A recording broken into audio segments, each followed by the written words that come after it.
Beer of the week, bump, bump, bump, beer of the week, boo, woo.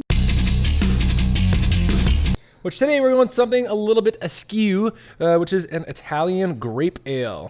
Grape ale. Found actually in BJCP guidelines in Appendix B, and I kid you not, this is the very last page of it's like page 79, I think. It's X3. I have it. This is style X3. Yeah, the style is X3. So BJCP Appendix B, Italian styles X3, and that is Italian grape ale. So overall impressions of this beer are actually pretty wide too. So everything from being a nice, light, refreshing beer to being a much more complex style when it comes down to it. Yeah, and I feel like this is going to go along the vein of, kind of what we were talking about last week with the, historical meads versus new meads, where they started out as mostly honey and went to beer, and this is kind of and then turned into the exact opposite with the brewing industry. That's kind of where we're going to start to lean into with your variations that you can play with, whether or not it's more wine-like or more non-wine-like. As for general stats on it, we're looking at 10 to 30 IBUs. So really not a very bitter beer. Starting gravity could be 1043 to 1090. That's a huge range. Exactly, Jinx 5, you owe me 10 sodas. And then final gravity is anywhere from 1007 to 1015. And I think the biggest thing to note here is that 1007, the fact that these beers can finish pretty darn dry. And really what this comes down to, which is the sort of main thing to address and what's in the name of this style, is the fact that you will be using grape must as part of your sugar sources in this beer. You're going to get a lot of flavor off of the wine must. That flavor is going to be imparted into the beer, which is otherwise going to be a fairly simple grain bill typically. And any of the hops you're going to use are really going to be designed to accentuate the grape must itself and not necessarily overpower it. The one we did, we called it a rosé IPA, but at the same time, our hop bill is actually pretty restrained on it.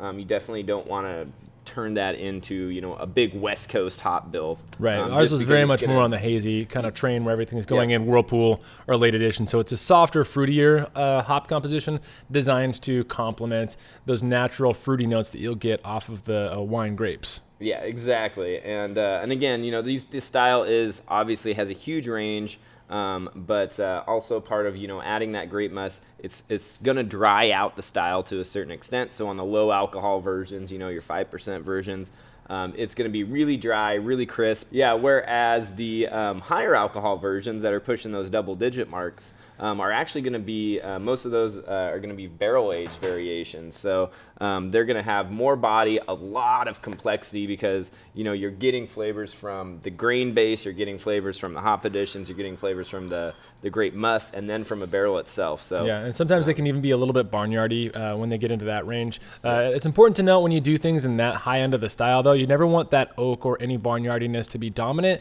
It should just be a nice complement to the wine, like with most wines. It's not the barrel that gives you the most flavor. That is going to be our malt of the week, is actually not a malt at all, and that is the grape must. Up to 40% is what it says.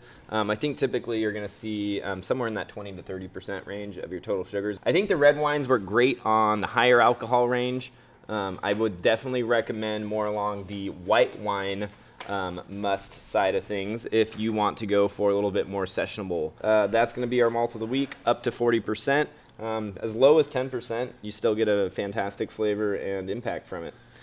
As for our hops of the week, though, something a little bit softer, something a little bit fruitier, right? Belma's actually one of my favorite hops to use as blends and session IPAs because it has a nice dominant fruit note without being aggressive at all.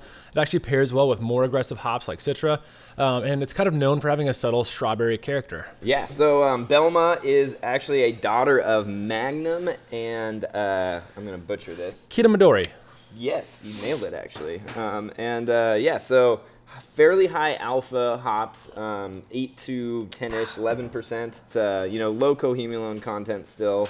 But yeah, so it is a great hop, though. Really, I've used it in the past when I'm trying to get that specific, that strawberry type character. That's always my go-to hop for that. But it definitely isn't nearly as pungent as a lot of other hops, and that's okay in this style. Yeah. Fun facts with Timothy. Did you know that the Bagheera kiplingi spider, which is found mostly in Central America, is a vegetarian? Now you do. Fun facts with Timothy. As for amounts of this hop, I would say for a 5-gallon batch, shoot for 3 to 4 ounces.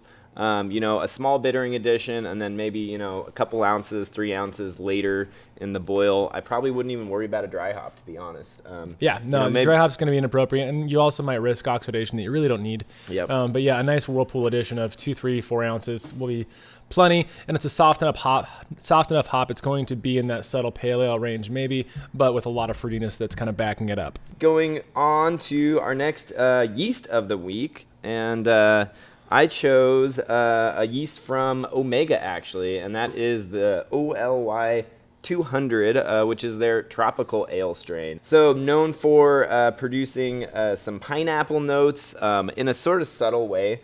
We actually haven't been able to experiment with this one a whole lot yet, but I definitely do. Sounds like a really fun one that's just something a little bit different. Honestly seems like a nice sort of like spin-off of like the American Ale 2 strain. Some subtle notes, but nothing quite as crazy as like Quake strains that might honestly overwhelm this beer style. Because the whole thing is really finding that balance here. We're not trying to like blow anybody away with it. It's going to be more of like a really, really subtle like, ooh, and what am I picking up here and what am I picking up there situation. So and it's going to be a good one for a lot of mid-range strengths of this beer. It's really important that you kind of take into consideration if you're going to do a more session grape ale, you might pick a slightly more flavorful yeast, maybe a saison yeast or something like that can push forward some extra character. But in that mid-range, anywhere from that like 6% all the way up to 8%, something like this is going to be really great. And then when you get really strong, you might do something that's a really strong fermenter that can be more neutral, because you're really going to start leaning into the natural grape sweetness and some alcohol heat and sweetness as well. Is also diastaticus, and so that will give you a drier beer, which is going to make it better for those higher alcohol sets, and not so much for the lighter ones. Anyway, and then to finish up this guy, let's talk about the water. They're generally on the softer side, so my best guess is to try to go for a Pilsner-esque water profile there. Actually, the best way to do it is to 100% mash and sparge with San Pellegrino. So anyway, the only way to do it. Shoot for the softer side. I just feel like based on the description, going for that soft side, maybe not quite like full East Coast IPA, with those like crazy ratios of chlorides in there, but just a very soft profile in general. Yeah. Probably balanced with chloride to sulfate ratio, but overall, low bicarbonate and low total hardness. So Pilsner profile.